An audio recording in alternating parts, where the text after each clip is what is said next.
Cripps mission 1942 में बर सगीर आया। आज का जो हमारा टॉपिक है क्रिप्स मिशन है, ये 42 में बर सगीर आता है सब कॉन्टिनेंट में। दूसरी जंग अजीम 1939 से 45 के दौरान जो लड़ी गई, इसके दौरान 1942 में हुकूमत बरतानिया ने सर स्टीफर्ट क्रिप्स को हिंदुस्तान भेजा, जिसने तमाम सियासी पार्टियों को चंद नकात पर मुत्तफिक करने की कोशिश की मगर नाकाम रहा। अब उसने कुछ तजावीज़ दी, वो तजावीज़ आपके सामने है।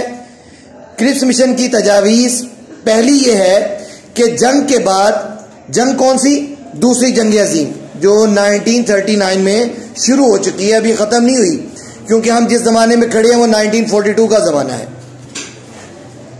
जंग के बाद बरे सगीर ताज बरतानिया के मातहत होगा, लेकिन अंदरूनी और बैरूनी मामलात में बरतानवी हुकूमत किसी तरह की दखल अंदाजी से गुरेज करेगी।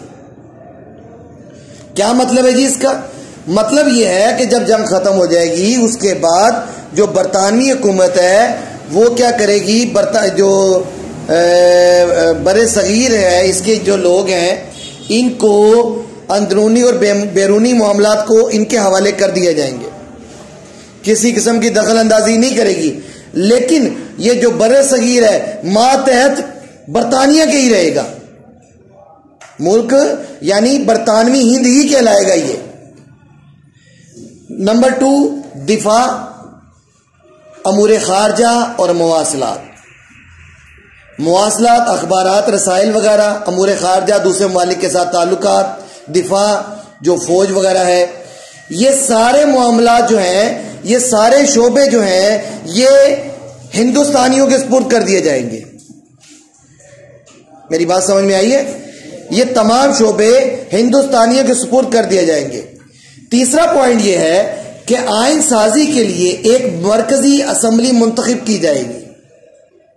आइन साजी के लिए यानी कानून बनाने के लिए, जिसका चुनाव का इख्तियार सूबाई कानून साज असम्बली के अरकान को हासिल होगा। जो सूबाई असम्बली के अरकान है ना, इनको ये इख्तियारात होंगे कि वो इन नुमाइंदों का चुनाव करें।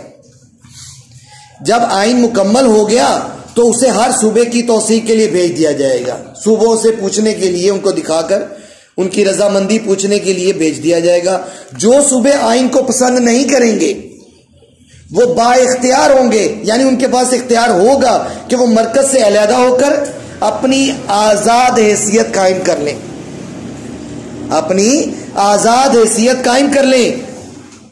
और बच्चों, चौथा जो पॉइंट है इसका, अक़लियतों के हकूक़ का तहफ़्फ़ुज़ के लिए मुनासिब इक़दामात उठाए जाएंगे।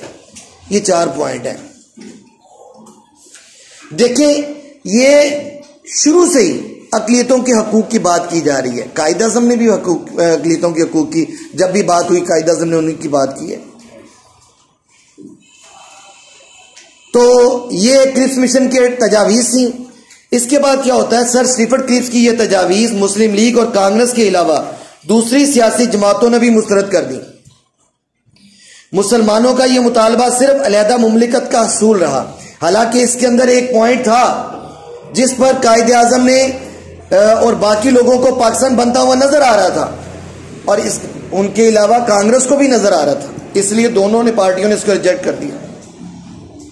अब आप सोच रहे होंगे मुस्लिम लीग ने क्यों कर दिया? मुस्लिम लीग का एक वाज़ेह एक असूल था, वाज़ेह उनका एक डिमांड थी उनकी कि हमें पाकिस्तान जिस भी क्या कहते हैं तजावीज़ के अंदर लफ्ज पाकिस्तान नहीं है वो हमें नामंजूर है, जिसके लिए मुसलमानों ने अपनी जद्दोजहद तेज करनी पड़ी मुसलमानों को। 1945 में वेबल प्लान पेश हुआ, जिसके खिलाफ कायद आज़म चट्टान बनकर खड़े हो गए। कायद आज़म ने मुस्लिम लीग को मुसलमानों की वाहिद नुमाइंदा जमात साबित करने की कोशिश की, जिसे कांग्रेस ने मानने से इनकार कर दिया।